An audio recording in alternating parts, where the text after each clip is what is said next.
Joining me now is UK political commentator Jonathan Sacerdoti. Jonathan, thanks for being with us here today. Let's talk about the nature of this relationship and this sort of warning from President Trump.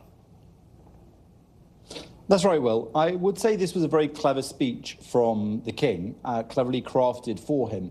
And that's because it actually was deeply political, as well as all of the references he made to the shared cultural and ideological ties that Britain and the UK have.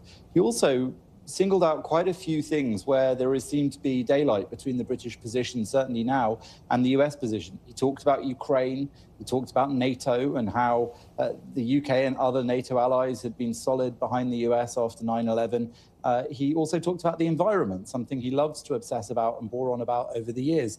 And I think these were all very deliberately put there as subtle digs towards President Donald Trump. And what's clever about it is that there is a certain reverence around the King in America. He's treated almost as untouchable, this figure of curiosity and ceremony and continuity. And that gave him room to deliver what was in reality, I would say, a highly political speech there.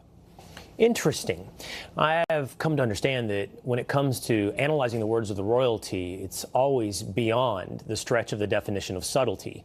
You're looking into every single inflection, every single piece of wardrobe choice. And you're hearing something there that was not obvious to me in the King's speech. It's interesting if the King, and for that matter, if the government of the UK has either subtle or overt criticism of the United States. You know, about a week ago, I had Winston Marshall, who is one of the former members of Mumford & Sons from the UK, talking about what the UK is willing to do to help the United States. He brought up what the UK actually is capable of doing to help the United States, because this is what's happened to the British Royal Navy over the last 80 years, since the Cold War. The British fleet has, the surface combatant fleet, has dwindled from about 50 in the 1980s, and this is frigates and destroyers, down to around 17 or 18.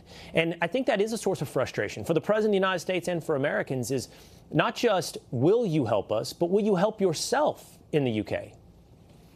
That's right, Will. And I would say Winston made a good point there as well when he spoke about that with you. So Keir Starmer, the Prime Minister of Great Britain, has made a point of saying that Britain wouldn't be dragged into this war that was against Britain's interests. He's tried to paint it that way to the British population, probably because Britain couldn't really play much of a part in this war, even if it wanted to, because of those figures that you've just mentioned there. There's been, for several governments, not just this one, a chronic underinvestment in our military. And so perhaps it was on his part political as well to try and dress this up as a point of principle rather than just incompetence or inability to help. And I would say that, you know, all of this is very significant because yesterday, at least, until this speech, we saw the usual for royal visits, this sort of basically old people going for a walk in the garden at the White House to look at insects, apparently, with this weird hive that had been planted there as if it was some kind of interest of President Trump's to be a beekeeper just because it would look good for photos with the King.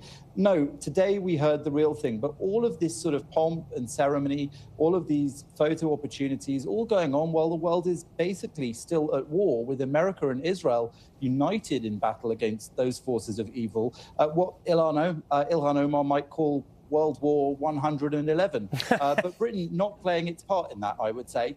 And I think that that point will still remain, despite what the King did today. Okay.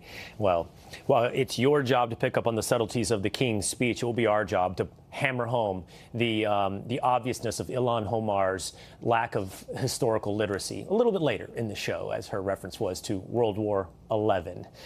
Jonathan, thanks so much for being with us here today. Thanks, Will.